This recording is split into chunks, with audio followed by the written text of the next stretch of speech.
Chapitre 400 À Béther chez Jeanne, femme de Couza. Les conséquences néfastes d'un entretien de Judas avec Claudia. Le 12 mars 1946. Jésus, suivi de Simon le Zélote, qui tient par la bride l'âne monté par Élise, frappe à la porte du gardien de Béther. Ils n'ont pas pris la même route que la dernière fois, et ils sont arrivés à la propriété de Jeanne par le petit village qui s'étale sur les pentes occidentales de la montagne, sur laquelle s'élève le château. Le gardien qui reconnaît le Seigneur s'empresse d'ouvrir toute grande la grille qui est à côté de la conciergerie et donne accès au jardin qui précède l'habitation. Ici commence ce vrai lieu de rêve que sont les roseraies de Jeanne. Une odeur pénétrante de roses fraîches et d'essence de rose flotte dans l'air chaud du crépuscule, et quand la brise du soir venant de l'Orient passe en faisant onduler les arbustes en fleurs, le parfum se fait encore plus pénétrant, plus frais, plus vrai, car il provient des coteaux plantés de rosiers et triomphe des lourdes senteurs qui proviennent d'un appentis bas et large appuyé contre le mur occidental de la propriété. Le gardien explique. Ma maîtresse est là. Elle y vient chaque soir à l'heure où se rassemblent ceux qui s'occupent de la cueillette et de l'essence. Elle leur parle, elle les interroge, les soigne, les réconforte. Ah, elle est bonne, notre maîtresse. Elle l'a toujours été. Mais depuis qu'elle est ta disciple, je l'appelle tout de suite. C'est une période de gros travaux, et les cueilleurs habituels ne suffisent pas à la tâche, bien qu'elle ait engagé depuis la Pâque de nouveaux serviteurs et de nouvelles servantes. Attends-moi, Seigneur. Non, j'y vais moi-même. Que Dieu te bénisse et te donne la paix, dit Jésus en levant la main pour bénir le vieux gardien que jusqu'alors il a écouté patiemment. Après l'avoir quitté, il se dirige vers l'appentis. Mais le bruit des pas sur la terre dure du sentier fait lever la tête à Matthias, quelque peu curieux.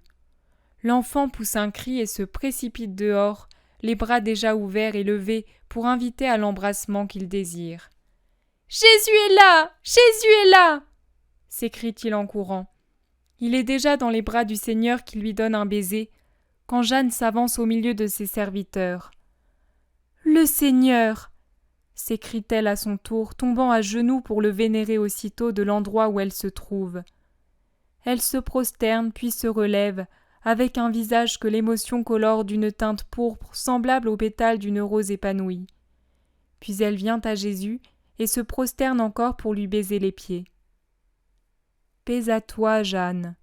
Tu voulais me voir? Je suis venue. »« Je voulais te voir, oui, Seigneur. » Jeanne devient pâle et sérieuse, et Jésus le remarque. « Lève-toi, Jeanne. Couza se porte-t-il bien? »« Oui, mon Seigneur. »« Et la petite Marie, que je ne vois pas ici? »« Elle aussi, Seigneur. Elle est allée avec Esther apporter des remèdes à un serviteur malade. »« C'est pour ce serviteur que tu m'as appelé? »« Non, Seigneur, pour toi. » Jeanne, c'est bien visible, ne veut pas parler en présence de tous ceux qui les ont entourés.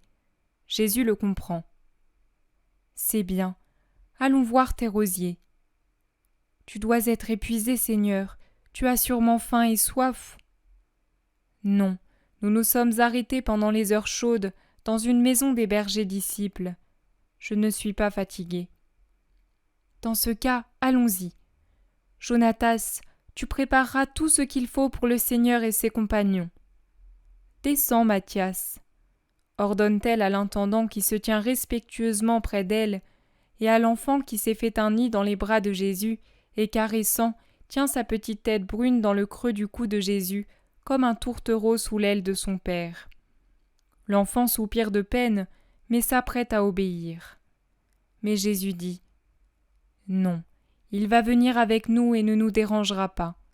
Ce sera le petit ange devant lequel il ne peut y avoir d'acte ou d'entretien scandaleux, et qui empêchera le moindre soupçon de naître dans les cœurs. Allons. » « Maître, Élise et moi, nous entrons dans la maison ou bien veux-tu que nous restions près de toi ?» demande Simon le Zélote. « Allez vous aussi. » Jeanne conduit Jésus par une large allée qui traverse le jardin. Il se dirige vers les roseraies qui descendent et remontent les versants opposés qui constituent le domaine fleuri de la disciple. Et Jeanne continue. On dirait qu'elle veut vraiment s'isoler, là où il ne se trouve que des rosiers, des arbres et des oiseaux dans les branches qui se disputent une place pour dormir ou font un dernier tour à leur nid. Les roses ce soir encore en boutons entr'ouverts et qui épanouies demain tomberont sous les ciseaux, exhalent un puissant parfum avant de se reposer sous la rosée. Il s'arrête dans une petite vallée entre deux replis de terrain, sur lesquels d'un côté des roses carnées et de l'autre des roses aussi rouges que des taches de sang en train de se coaguler, forment de riants festons. Il y a là un rocher qui peut servir de siège ou d'appui pour poser les paniers des cueilleurs. Dans l'herbe et sur ce rocher, des roses et des pétales froissés témoignent du travail de la journée.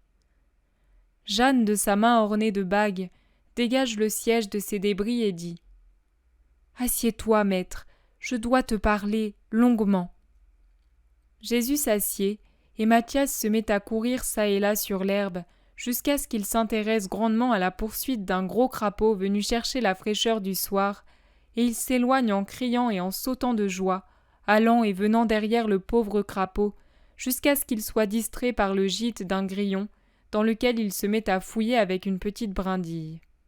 « Jeanne, je suis ici pour t'écouter. Tu ne dis rien ?» demande Jésus après un moment de silence. Et il cesse d'observer l'enfant pour regarder la femme disciple, qui se tient debout devant lui, sérieuse et muette. « Oui, maître, mais c'est très difficile, et je crois que ce sera pénible à entendre. » Parle en toute simplicité et confiance. Jeanne se laisse glisser sur l'herbe et s'assied sur les talons un peu plus bas que Jésus, qui lui est assis sur le rocher dans une pose austère et raide. Il est distant en tant qu'homme, plus que s'il était séparé par plusieurs mètres et de nombreux obstacles, mais voisin en tant que Dieu et ami, grâce à la bonté du regard et du sourire. Et Jeanne le regarde longuement dans la douceur du crépuscule d'un soir de mai. Enfin elle dit « Mon Seigneur, avant de parler, j'ai besoin de t'interroger, de connaître ta pensée, de comprendre si je me suis toujours trompée sur le sens de tes paroles. Je suis une femme sotte, peut-être ai-je rêvé. Il est possible que je comprenne seulement maintenant les choses comme tu les as dites, comme tu les as préparées, comme tu les veux pour ton royaume. Peut-être Cousa a-t-il raison et moi tort. Cousa t'a fait des reproches ? Oui et non, Seigneur. Il m'a seulement dit, au nom de sa puissance maritale, que si ce que les derniers faits laissent croire est exact, je dois te quitter, car lui, un dignitaire d'Hérode, ne peut permettre que son épouse conspire contre le tétrarque. Et quand donc as-tu été conspiratrice ? Qui pensa nuire à Hérode ? Son pauvre trône si sordide ne vaut pas ce siège au milieu des rosiers. Je m'assieds ici, mais je ne m'assiérai pas sur son siège. Que Cousa se rassure, ni le trône d'Hérode, ni même celui de César ne me font envie. Ce ne sont pas les miens, et ce ne sont pas mes royaumes. Oh, c'est vrai, Seigneur, béni es-tu, quelle paix tu me donnes, cela fait des jours que j'en souffre. Mon maître, saint et divin, mon cher maître, mon maître de toujours tel que je t'ai compris, vu, aimé, auquel j'ai cru, si élevé au-dessus de la terre, si divin, ô mon Seigneur et Roi céleste. Jeanne saisit la main de Jésus et en baise respectueusement le dos, en restant à genoux comme en adoration. Mais que s'est-il donc passé ? Une chose que j'ignore, capable de te troubler ainsi, de brouiller en toi la limpidité de ma figure morale et spirituelle ? Parle. Quoi, maître ? Les fumées de l'erreur, de l'orgueil, de la cupidité, de l'entêtement se sont élevées comme de puants cratères et ont brouillé ton image dans la pensée de certains, de certaines, et ont essayé d'en faire autant en moi. Mais moi, je suis ta Jeanne, ta grâce, mon Dieu, et je ne me serai pas perdue, du moins je l'espère, sachant combien le Seigneur est bon. Mais celui qui n'a qu'un embryon d'âme qui lutte pour se former peut mourir des suites d'une déception. L'homme qui essaie de sortir d'une mer boueuse, troublée par des courants violents, pour gagner le rivage et le port, se purifier et connaître d'autres lieux de paix, de justice, peut être vaincu par la fatigue s'il perd la confiance en ce rivage, en ces lieux, et il peut se laisser reprendre par les courants, par la fange. Or moi, j'étais affligé, torturé par cette ruine des âmes pour lesquelles j'implore ta lumière. Les âmes que nous formons pour la lumière éternelle nous sont encore plus chères que les corps que nous donnons à la lumière terrestre. Je comprends maintenant ce que signifie être mère d'une chair et être mère d'une âme.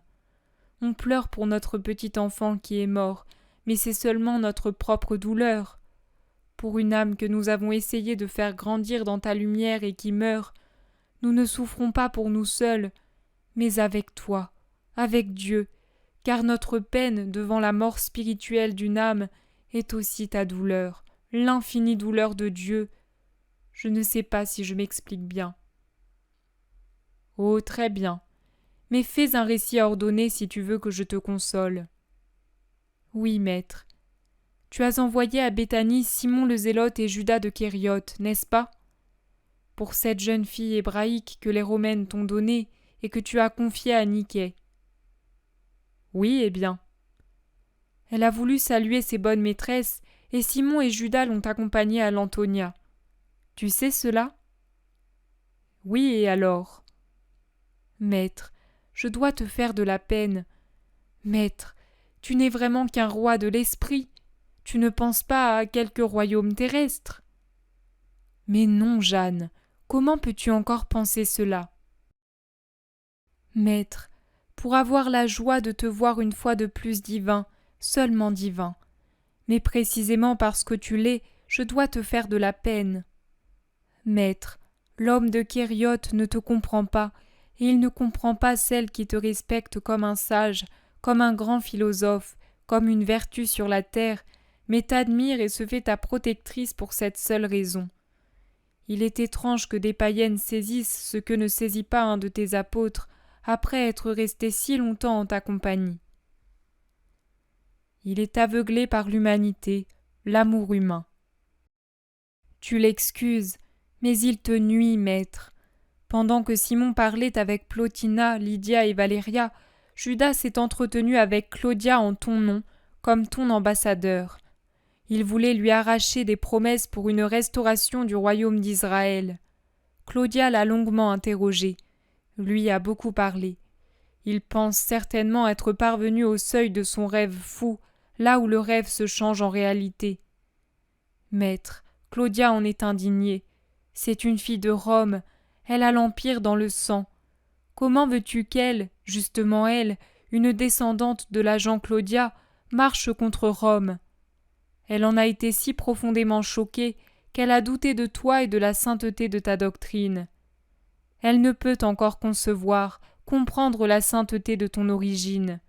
Mais elle y arrivera parce qu'elle y met de la bonne volonté et lorsqu'elle sera rassurée sur ton compte. Pour l'instant, tu lui sembles être un rebelle, un usurpateur, avide, faux. Plotina et les autres ont essayé de la tranquilliser, mais elle veut de toi une réponse immédiate. Dis-lui de ne pas craindre. Je suis le roi des rois, celui qui les crée et qui les juge, mais je n'aurai pas d'autre trône que celui de l'agneau, d'abord immolé, ensuite triomphant au ciel. Fais-le lui savoir sans tarder. Oui, maître, je vais y aller personnellement avant qu'elle ne quitte Jérusalem, car Claudia est tellement scandalisée qu'elle ne restera pas davantage à l'Antonia pour ne pas voir les ennemis de Rome à ce qu'elle dit. Qui t'a rapporté cela? Plotina et Lydia, elles sont venues. Cousin était présent, et depuis, il m'a posé ce dilemme. Soit tu es le Messie spirituel, soit je te quitte pour toujours. Jésus, qui a pâli de douleur au récit de Jeanne, a un sourire las et demande. Cousin ne vient-il pas ici? Demain c'est le sabbat, et il sera présent. Je le rassurerai donc moi-même. N'aie pas peur, que personne ne craigne. Ni Cousa pour sa place à la cour, ni Hérode devant d'éventuelles usurpations, ni Claudia par amour pour Rome, ni toi par peur de t'être trompé, de devoir être séparé. Que personne ne craigne. Moi seul je dois redouter et souffrir. Maître, j'aurais voulu ne pas te peiner, mais garder le silence aurait été une tromperie. Comment te comporteras-tu avec Judas ? J'appréhende ses réactions. Pour toi, toujours pour toi. Avec vérité, je lui ferai comprendre que je connais et que je désapprouve son acte et son obstination. Il me haïra, car il comprendra que c'est par moi que tu le sais. Tu en souffres ? Ta haine serait pour moi une douleur, mais pas la sienne. Je suis une femme, mais plus virile que lui quand il s'agit de te servir. Je te sers parce que je t'aime, non pour obtenir de toi des honneurs. Si demain, à cause de toi, je perdais mes richesses, l'amour de mon époux, et même la liberté et la vie, je ne t'en aimerais que davantage, car alors je n'aurais que toi à aimer et pour m'aimer, dit Jeanne impétueusement en se levant. Jésus se lève lui aussi. Sois bénie, Jeanne, pour cette parole, et reste en paix. Ni la haine, ni l'amour de Judas ne peuvent changer ce qui est écrit dans le ciel. Ma mission sera accomplie comme c'est décidé. N'aie aucun remords, jamais. Sois tranquille comme le petit Mathias, qui après avoir travaillé à faire une maison, selon lui plus belle, à son grillon, s'est endormi le front sur des pétales de roses et sourit, en croyant la voir sur les roses. Car la vie est belle quand on est innocent. Moi aussi je souris, même si ma vie humaine n'a pas de fleurs, mais des pétales effeuillés, fanés. Mais au ciel, j'aurai toutes les roses des sauvés. Viens, la nuit tombe. Bientôt nous n'allons plus voir le sentier. Jeanne va prendre l'enfant dans ses bras. Laisse-moi faire, je le prends. Regarde comme il sourit.